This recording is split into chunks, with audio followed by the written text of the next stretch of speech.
Leland Live, Talk 99.5. Let's go, let's go. Lonnie's Furniture Company bringing you the show tonight. Launius.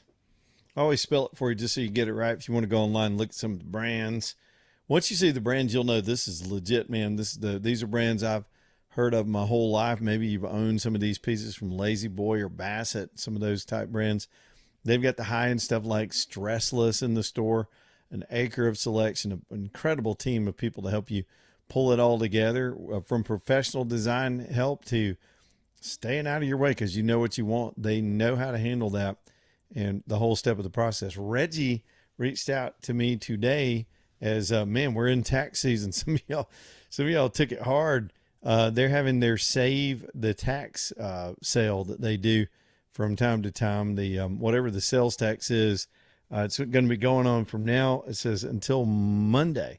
So through the weekend, rest of the week, whatever the sales tax is there, I think is 10%. They're just knocking that off your order. So good time to stock up on some things as we freshen up for spring. And I do think once you go there and experience all they have to offer, you'll be like me, man. That'll be your furniture store for life.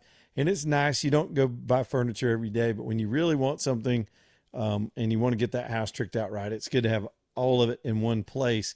And I love the customer response that we're getting here on the show from people that do what I tell you to, make that drive, even though it's a long way, and see the difference in a store like this versus the run-of-the-mill furniture stores around town and around the state. It is Lania's Furniture Company, Launius, off exit 280 off I-65, LaniasFurnitureCompany.com. Hey, Jim, I'm feeling hoarse, man. I went outside for a second. I'm still complaining about the pollen. I think if I sound funny, I'm just having to go ahead and put that out there. I'm not coming down with anything. I don't think. It's just that I got dust in my throat.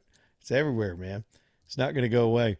All right, here we go. Back to the top. Let's deal with the main two stories of the day, and then we'll get back on these phone calls. 545-9950 is the phone number, of course.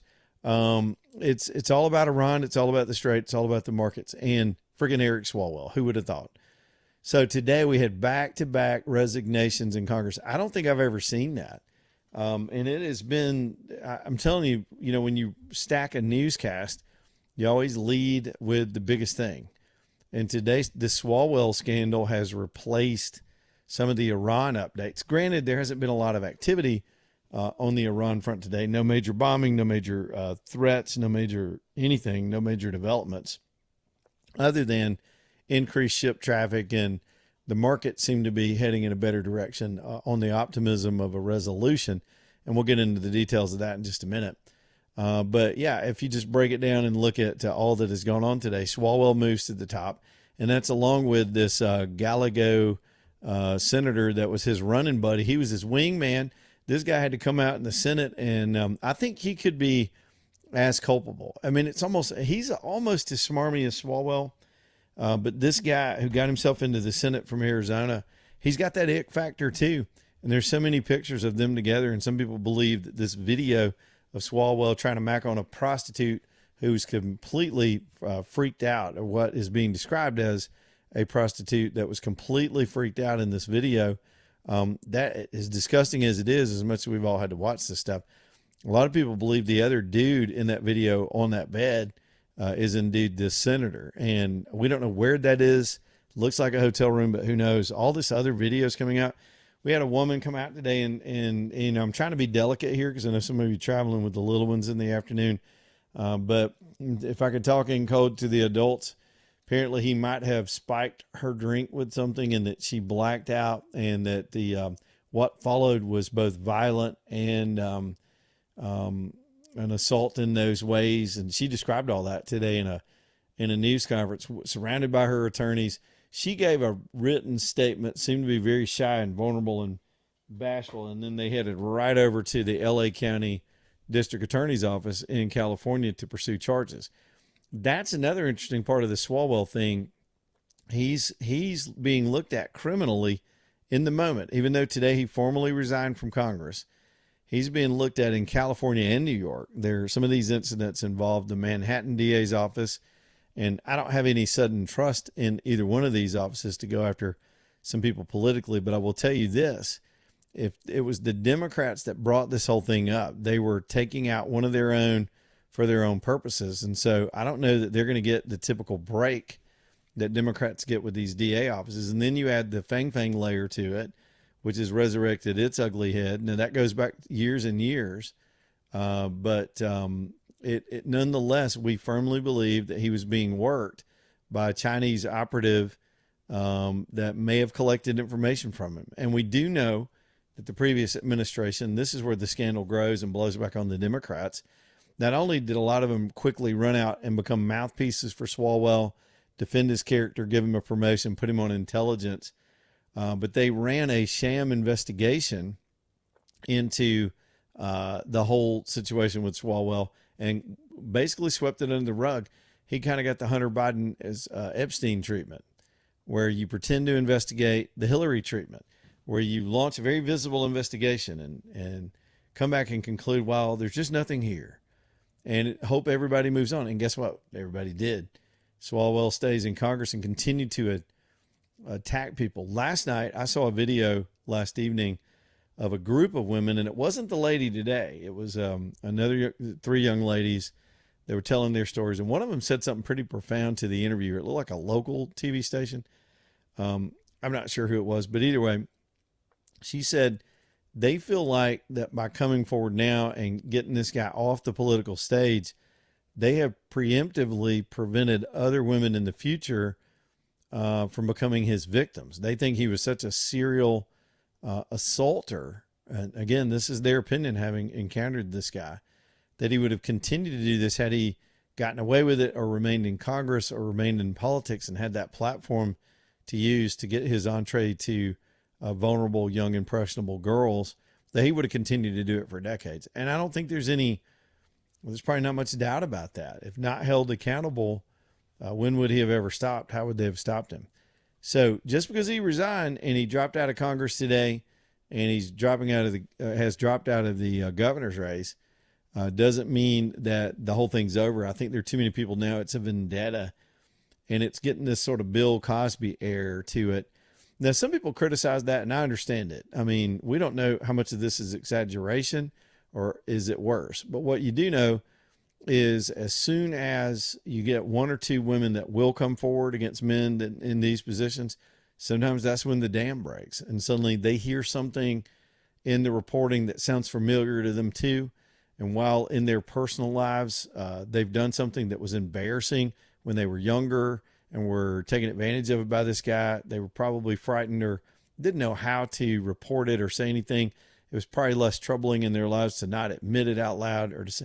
Plus, what woman would admit she ever got with Eric Swalwell? Come on now, look at this guy. But either way, but then all these years later, there's always strength in numbers. So sometimes there's kind of a piling on at some point when the body count gets high enough. And that seems to what has happened to this guy. Now, that bears repeating that we had that Republican, and I keep forgetting his name, over in Texas that had to step down today too. It's the same circumstances.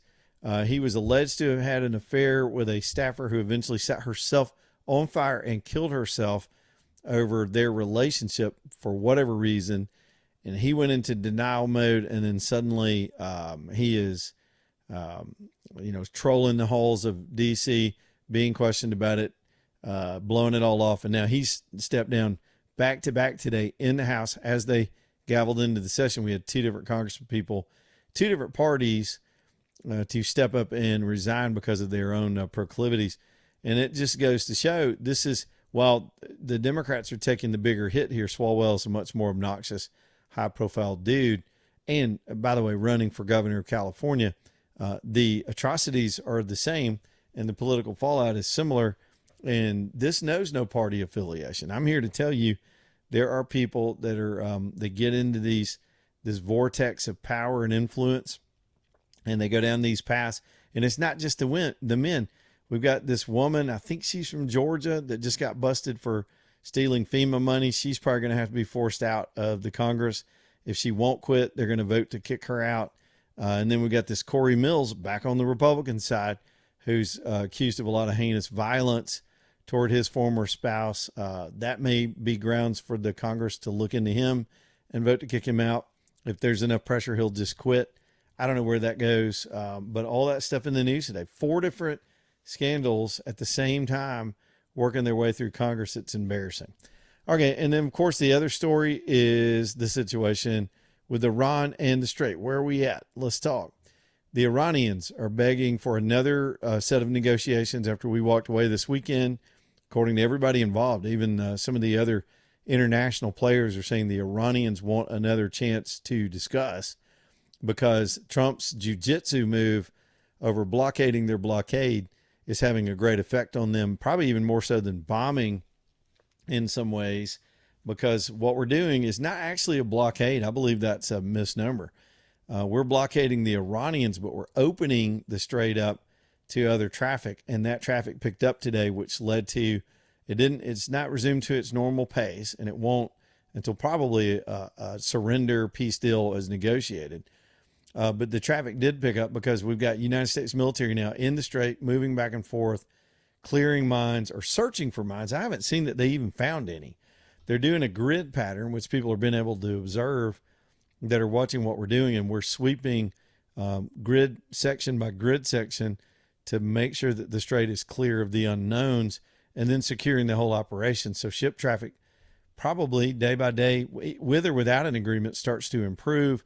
The Iranians' bluff has been called, and now they're the ones that have been blockaded. Their economy is suffering to the tune of $460 million a day in lost sales to the world because of being cut off by their own bluff, by their own hostage situation. I said it earlier in the show. It's like a guy puts a gun to his own head and takes himself hostage and says, do what I say or the hostage gets it. Okay. That's kind of what Iran has done here. And so far, so good. Today, the market's up decidedly. I mean, we're within one big rally day of being back close to 50,000 on the Dow, where things were at the peak just a short time ago. That was, let me pull this chart up. That was February 9th when the Dow got to 50,188. And it was this kinetic situation that pulled it back down. Today we close at 48 and change. Was it 48.5? So, yeah, I mean, we've already had 2 1,100-point rally days on the Dow. All that means is the stock investors are watching the oil markets. The oil markets are watching the strait, and everything seems to be on the surface looking better this afternoon. It's just I do believe it's just a matter of days. And then the world may be at peace. We're still waiting to find out the status of the uranium, and we're waiting to see what's going to be left for the people of that country. And I don't want them left out. For 47 years, they've suffered. Generations died at the hands of these people. A whole generation is now passed on even naturally that never got to see their country free again. I would love to see these people get a chance at establishing their own freedom in a government that wants to work with the rest of the world and quit being such a pariah and causing the trouble that these people have caused for almost 5 decades. Alabama Dental bringing you the show tonight. Let's keep going with that. That's Dr. Brian and his team. What a wonderful shop. Anytime you have a collection of this much expertise in place to help you with your dental stuff, that's good for all of us. AlabamaDental.com. Dr. Brian and all of those doctors there in the practice, they have the extended hours because they can stretch out their hours and be there as late as 7 or take care of you on a Saturday. That's great for just the routine stuff, just to be able to get it in with your busy schedule. But man, think about having a toothache. Say your tooth starts hurting on a Friday night, and at a normal dentist practice, you're waiting to Monday morning just to call them to see if you can get in. Now it's Tuesday or Wednesday before they can see you. Alabama Dental is a day ahead of everybody with those Saturday hours. So become a patient, get to know them. I think once you meet the cool staff and get to know the whole team of doctors there, you'll be impressed and make them your practice too. AlabamaDental.com for your appointment. Stay on top of your dental work. So important. AlabamaDental.com. Back here in just a minute. Stay tuned.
Man, we're just moving through the afternoon. Hueytown Pawn next up here on the show. Great calls about them too. Just the last couple of weeks, we had a guy call up just yesterday. A guy called up and said he had a son going into law enforcement. He was going to join a reserve unit, so he had to come up with his own service weapon. What better than these previously owned service Glocks that Tommy has over there at Hueytown Pawn? Apparently, still got a couple of them left because our caller was able to pick up. Drove all the way over from Jacksonville to get one of these Glocks at a great discount. This week's special includes those AR-12s, $279, $279. I mean, that's just a good price no matter what. That would have been a good price 5 years ago on a AR-style 12-gauge shotgun. Are you kidding? They're just cool. Somebody, when I first brought these up, I remember somebody sent me a little nasty message. Who needs an AR-12? It ain't about need, son. You might just want one. That's America. Go see them at Hueytown Pawn on Brook Lane Drive and let them get you outfitted. I think once you visit with them, get to know them, build that relationship, now you've got an alternative place to go do some of your gun shopping, and an out-of-the-way place, a little bit of a drive for some of you, but cool shop, cool gun counter there. And Tommy and all those guys out of them, they're just the nicest people, and they'll take good care of you. Now, every now and then, they run a sale that just can't be beat, and that's what I'm here for, is to tell you about those sales. It's Hueytown Pawn, Brook Lane Drive. AJ, I think my camera just took off and went somewhere else. See if it can find me. There it is. It was looking at the floor. I don't know why these little robot cameras, man, you can't trust the AI, and people want to have self-driving cars. I can't even run a camera. All right. Okay. This story, off the beaten path. I just saw it during the break. I'm always looking for the fresh stuff. Carol Robinson over at AL.com, just to report out that, looks like the Jefferson County Sheriff's Department is clearing out a homeless camp that is over there on 280. I think it's the one over by Brookwood Mall. What is that, Lakeshore right there, where that all kind of comes together. I have noticed I don't go through there a whole lot, but every time you go through there, almost every time you go through there are people sadly holding signs at the intersection. And some of those folks have just sort of built themselves a camp underneath the bridge there, and sometimes they'll get a little community going and actually work shifts panhandling the traffic down there. This is a subject that comes up from time to time, all the time in different parts of town, but apparently the report tonight is Jefferson County SO is clearing that camp out. So let's talk about that for a minute. There's a fine line between being cruel and not being understanding, and then helping people get better resources. Camping under a bridge, even in nicer weather like we're having now, is not a good life for anybody. And this kind of vagrancy degrades the whole area. It just does. It's done this where it became exponential out in California too. It's a massive, massive problem. And we're always going to have ills in society where people find themselves in this life. I've dealt with it so many times, and even in news coverage. I've told the story time and time again about, we had a wonderful woman, African-American lady. She was kind of like everybody's grandmother in Columbus, Georgia, when I was a young reporter. We called her Mother Harris, and she ran one of the biggest homeless shelters. Probably one of the most godly women I've ever met in my life. And you ever meet somebody, AJ, you just the minute you meet them, you feel like they got a direct line to the Lord. You know what I'm saying? Mm-hmm. They got the hotline. If I needed advice, that's who I'm going to, because they are vertical, if you know what I'm saying. And she was like that. She had a spirit about her. And she had this massive homeless shelter in an old building downtown. But her only requirement was, if we're going to feed you and put you up for the night, you got to come to our church service. And she had a church service. She had a little chapel. And everybody that stayed at the shelter, and a lot of the workers, they'd have church every night. And I've been to many of those services covering that issue. It was a bigger deal back in the 90s. Homelessness was front and center. Now it's sort of an invisible problem unless you live in one of our major cities. And I remember there's a bridge over there, the Dillingham Street Bridge in between Columbus and Phoenix City. And some of these people just didn't want to go to Mother Harris. And I was curious. So one night I went down there to interview him and just talk to him. And I remember this one guy saying, I don't want to get beat on the head with the Bible. I'd just soon be out here. And that's when a lot of my naivete over the sadness of people that find themselves like this sort of got, I got my light put out a little bit, because I realized some people choose it. Some people will choose to have the freedom of not being told what to do or where they can be, and they'll wind up in this lifestyle. Others, it's pure necessity. Sometimes it's addiction or mental illness. It's always sad, no matter what. And authorities are always going to have a time trying to fool with it. Most of the time, what they're going to do is not go in there and kick their stuff over and run them off. They're going to try to direct them to help, because there's so many resources in our town, so many shelters and places that can do good by these people. But anyway, a sad story, but probably a necessary story from time to time. I've noticed there's been an uptick of people, AJ, on Green Springs, where Green Springs and 65 come together right over by the station. Almost every time I come through there now, there's somebody on that exit, asking people for money, or just, holding up a sign and doing whatever. It's sad because you don't know what to do, because you always get taught you're feeding their addiction if you give them the resources to go out and buy more of whatever they're using for their addiction. I remember San Francisco years ago, they came up with this idea. They had these parking meter things. So instead of giving the money to the homeless, you put your money in the meter, and then they'll use the meter money and help the homeless. That way they actually get help and not more liquor or whatever they wanted. And you know what they did, right, AJ? What's that? The meters got full of coins, so the homeless just started stealing the meters. And the city gave up on that. But it was a good idea. It gave us a way, it gave people a way to help and do something so your heart doesn't hurt, and kept them from using the money. They just got the money anyway. That didn't last long. Sad story. All right, back in a minute. Leland Live.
Let's keep going.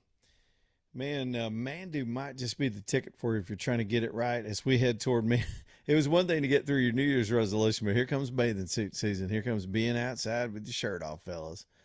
Or ladies, y'all know the drill. Mandu can be, you can still shape your body. Even though you think you've aged out of working out, or maybe you're dealing with some stuff, mobility issues in life, and you just can't work out anymore, or you just, gyms generally suck. So why would you go to one anymore? Mandu's different. It's not a gym. I think it's like a lab. You go there and they have trained people in kinesiology and exercise science, work you through a 15-minute electronic muscle stimulation program. You get in this spacesuit and they hook you to electrodes. This is not gimmicky. It's been studied for years. It's the same technology behind sort of the TIMS machines that keep your muscles from atrophying. And some genius came up with an idea of doing your whole body so that you can have a full body workout, 15 minutes, and it's all you can do. You get 15 minutes. You don't have to go back for a couple of days. It's that intense. And you get your whole body done. So it's efficient. It's effective. Their prices on their participation structures are just as competitive as all the gyms.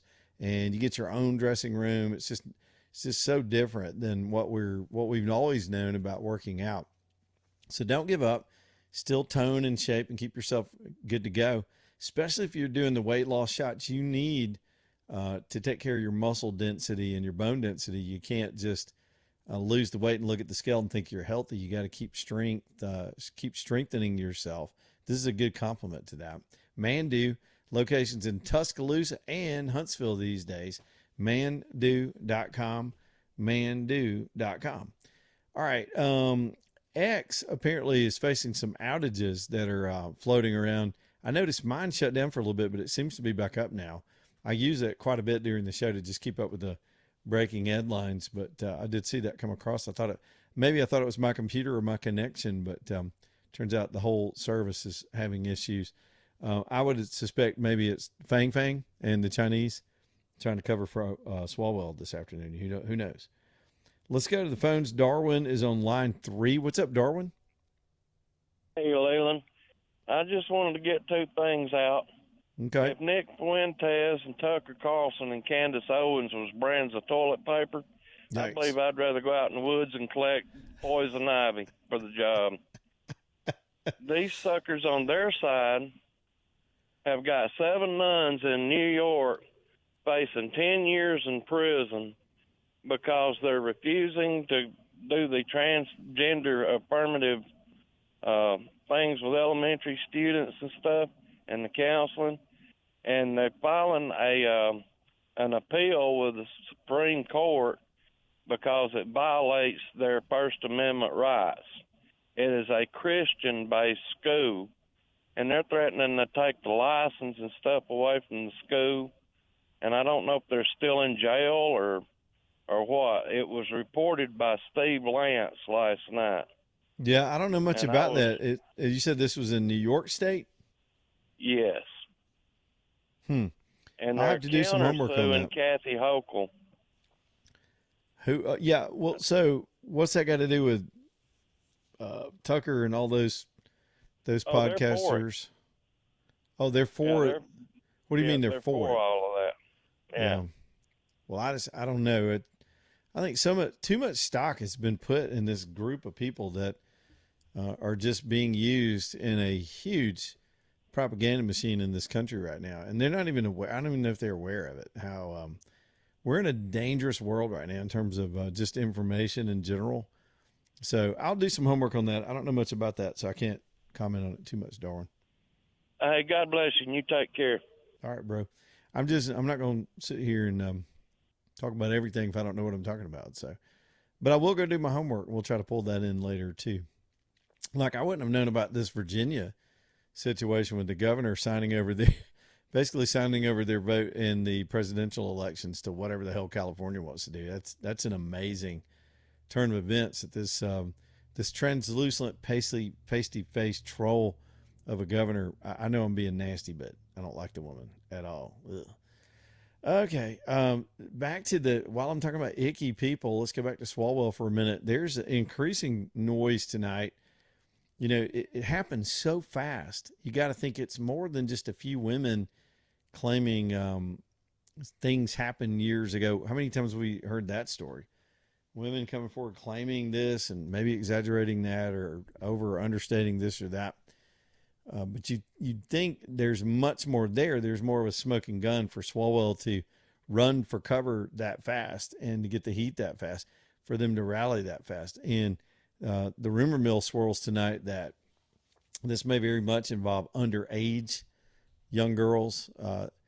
By the way, wasn't he like the tip of the spear on the Epstein accusations against any political opponent that might have come forward in the other party? It's just, I'm so disgusted. I'm disgusted with all these people. All right.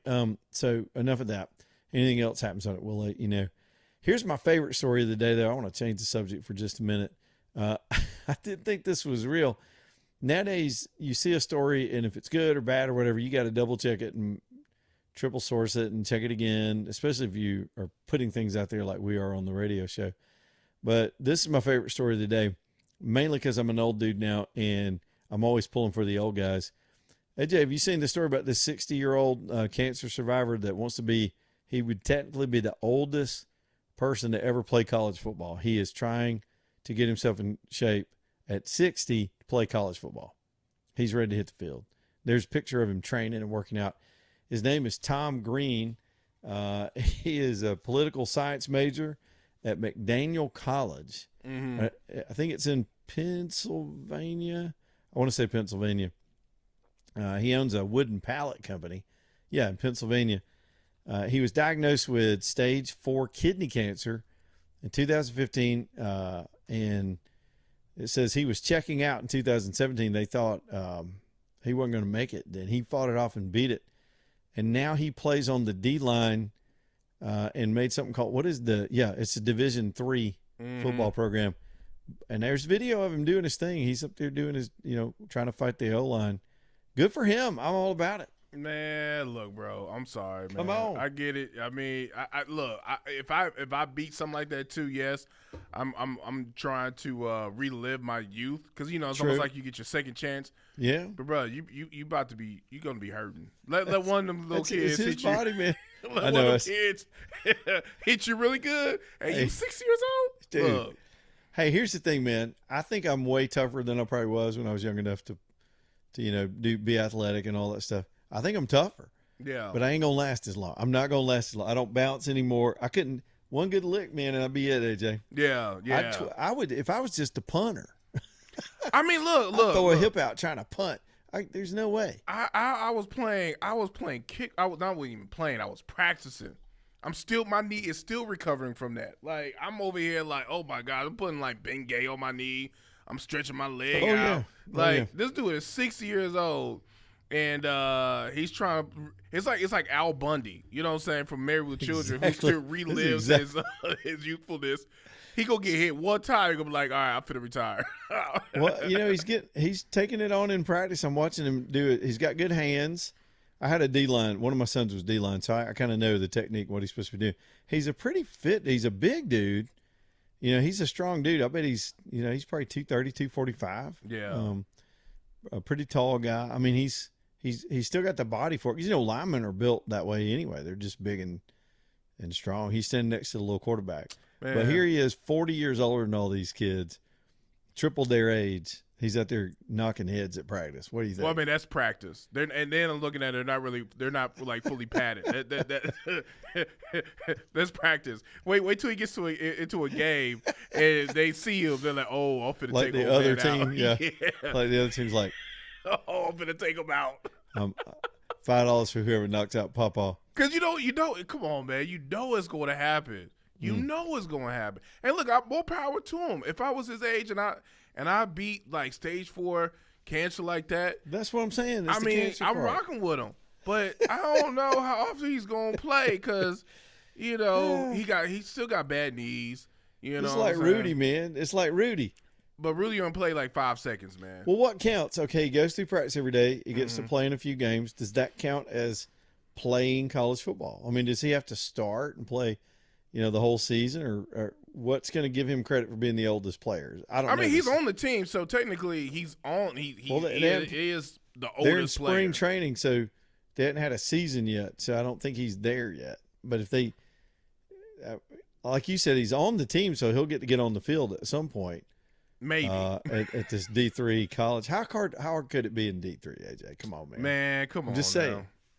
You got people who was once starters in like Division I and Division II that did some that got bad, and they did some like dumb stuff in college, and then they got sent down to D3 because of they were almost getting kicked out of the game, but they were like, this is their last chance. It's like Last Chance U. Used to come on Netflix. Yeah, those were like kids in mental. They had like discipline That's trouble. who he's playing against. Oh, that's true. Some thugs straight out of That's who prison. he played against. He said these are people just got let out of the penitentiary. Right. This is it's a movie, right? Somebody's got to. I'm pulling for the old dude, man. These are my people. Look. They're still trying to. Hey, look, what's the difference in this and this morning? One of the first things I see is freaking what's her name, Jennifer Lopez in a thong at Coachella, working it up on the stage. She's 60 years old. If she can still try to hang on, and it's disgusting, by the way. This guy's 60. He's just trying to hang on to his youth, But right? he ain't wearing the thong though, True, but I he might be mean, by the end of the game once they yeah. give him a turkey. Now look. If he pops somebody, look, there's going to be one or two things. It's going to be a great success story. There's going to be movies written about him. It's going to be a great coming of age. What's movie. he got to do? Sack a quarterback? Like get through? He's got to get sack? through one quarter, maybe 5 plays. 5 plays, because you got to understand he's 6 years old, and it depends on what position he's playing in defense. Is he a linebacker or whatever position he's playing? He's on the D line. He looks like he's maybe right. Look, he's on the right side of the line in this. I can't tell on a practice drill, but there he is. Yeah, well, Smell like Ben Gay. yeah, it's gonna be like Ben Gay, and then he's gonna get hit one good time in that kidney area. We had that surgery, and then his sciatic nerve is gonna start acting up because it's raining, and I can't wait for you to get in your 50s. Let's see how much trash you're gonna be talking. I ain't talking. Look, I know my limits. I'm 45 right now, right?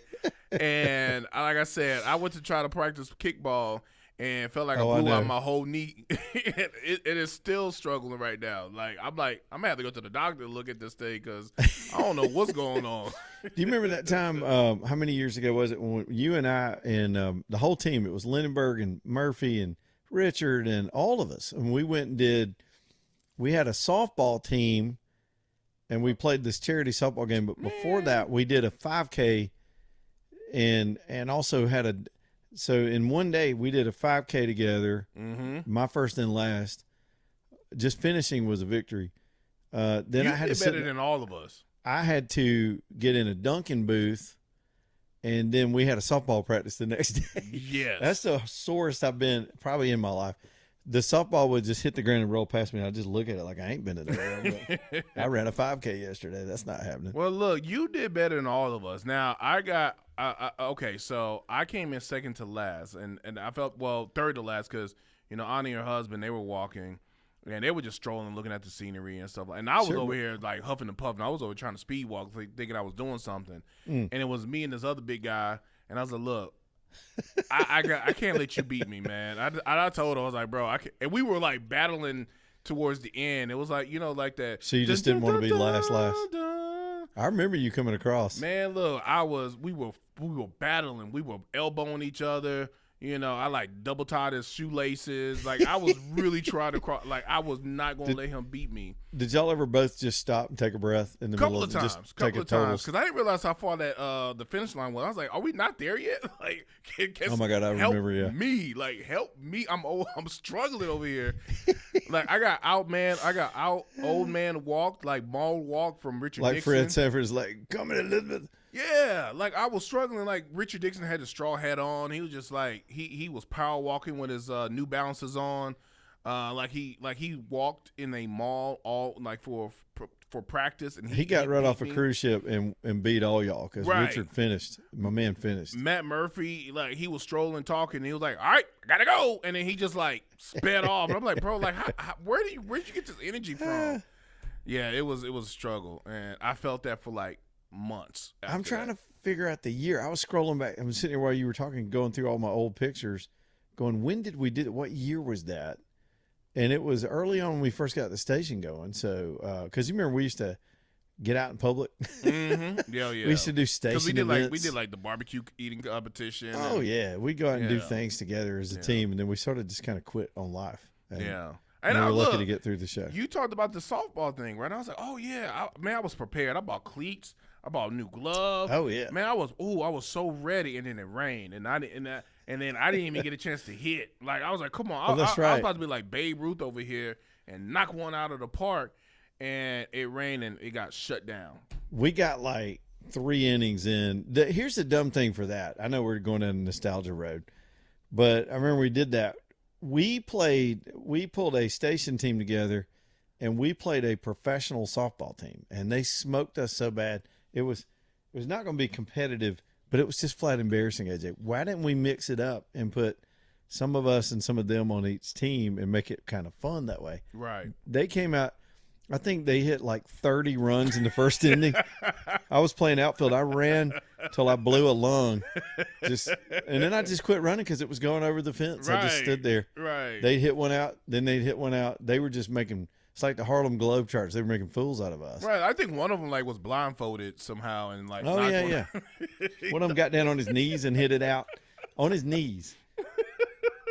I remember that too because like I don't know who did not put me in the game because I did not play not one. I don't think we made it through the rotation. I was like, I think I was batting cleanup. I hit a single, got to first, and then somebody got out, and that was it. That was all I got to do. The only person that I think scored on our team was Caroline. Like That's true. She came all the way around. I remember Caroline. And I was like, I was like, you know what, I'm about to. I was practicing. Like I came prepared. I had like the socks that went up to my kneecap. I still got the baseball jersey. Like there's still prepared. A picture. It was a good group shot. We had a cool group shot. Yeah. It was. We look good. Good stuff, man. Good. I was just mad that I didn't get a chance Y'all, to get. Good times, man.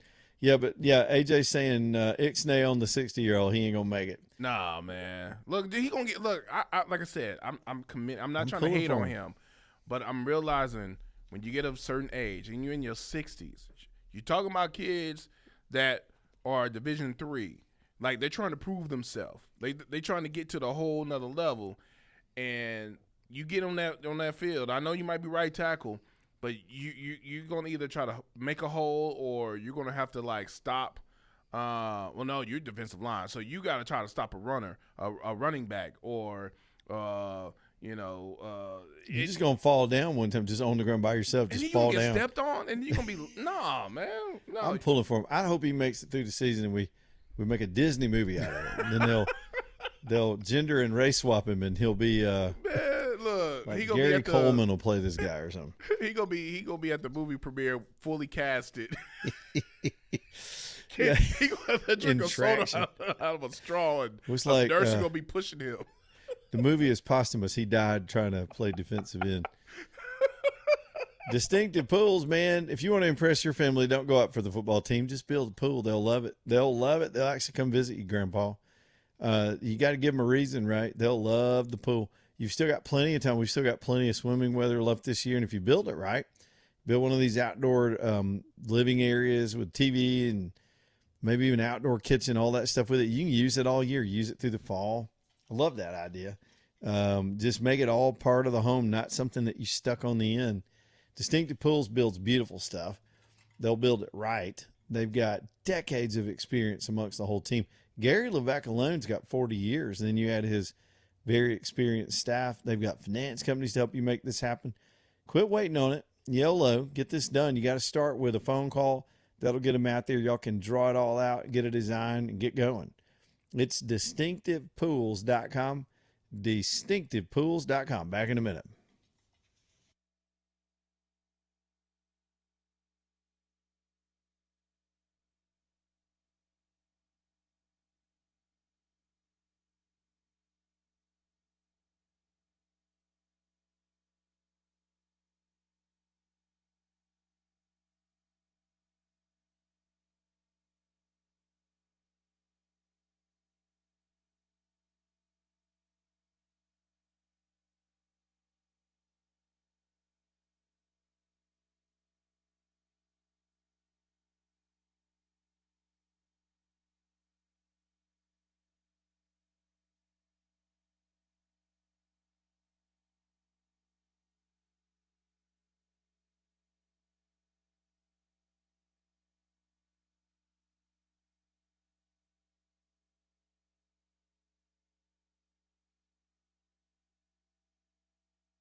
Man, I got to hurry up here at AJ, and I got to having too much fun. Looked up, and it's almost 5 o'clock. What happened to the show today? Southern Skies Dermatology.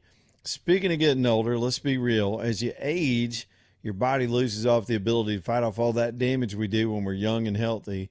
And that's where skin cancer, some people see it as an old people thing. It's really not. You are more vulnerable, but people in their 20s and 30s can come down with melanoma, or there are a number of factors. It's heredity, the damage you did, age is a factor. Sometimes it's just a lot of things. Let them assess that for you at Southern Skies and let them give you a look over. Just doing the preventive maintenance of having an exam and either getting an all clear, knowing that you're good to go, or being able to have something removed because you caught it early. Both of those are good things. What's not good is finding out you've got a deadly cancer because you didn't go get checked. So I'm nudging you. I'm trying to scare you a little bit. I'm trying to push you a little bit. Let's all do the screenings to take care of ourselves. Southern Skies Dermatology only does skin cancer. This is their specialty. Great locations around town and a new one coming on 280 this year. SouthernSkiesDermatology.com. SouthernSkiesDermatology.com. Back here in just a minute. Y'all stay tuned.